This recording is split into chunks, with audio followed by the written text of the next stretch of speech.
Улсын их хурлын сонгуулийн 19-р тойрогт ардчилсан намаас нэр дэвшигч Баян Жаргалын Бямсайхнаас мөрийн хөтөлбөрийн талаар тодрууллаа.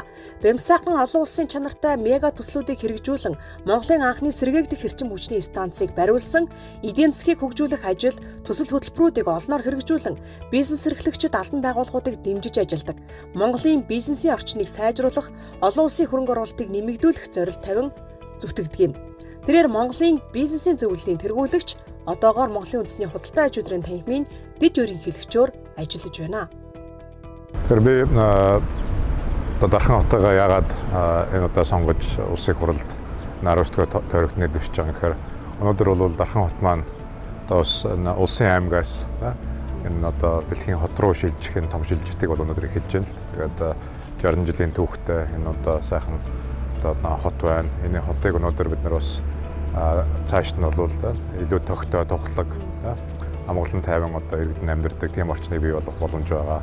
Энэний тулд бол одоо өнөөдрийн мэдээллийн технологийн дэвшил, хиймэл оюун ухааны дэвшил, ажил дөрвийн дөрөвдөр хувьсгалын одоо энэ ололтуудыг бид нар шууд дархандаа нэвтрүүлэх тийм зорилготой байна. Ингэж өнөөдөр бид нар дарханыхаа залуусд одоо өмнө нь алдагдаад байсан боломжийг буцааж олгож итгэлийг сэргээх.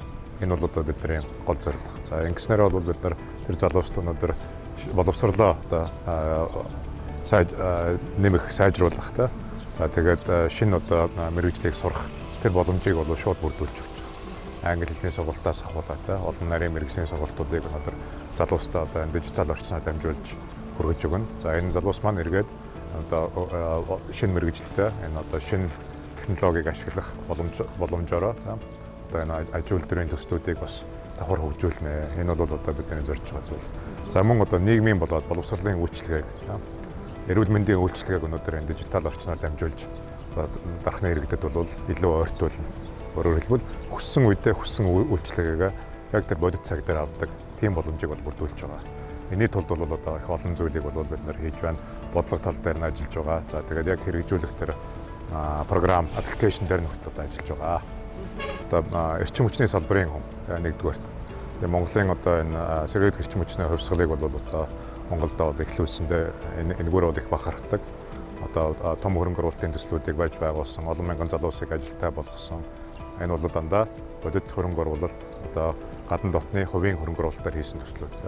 Төсвийн хөрөнгө оруулалтаар би нэг ч төгрөг одоо зарцуулаагүй, татвар төлөгчдөө нэг ч одоо төгрөгийг зарцуулаагүй энэ ажлуудаа хийж чадсан. Дараагийн одоо шатанд бол одоо энэ бизнесийн орчныг өнөөдөр тунгалаг байлгах. За тэгээд яг бизнесээ дэмжсэн байлгах, иргэдээ одоо дэмжсэн байлгах.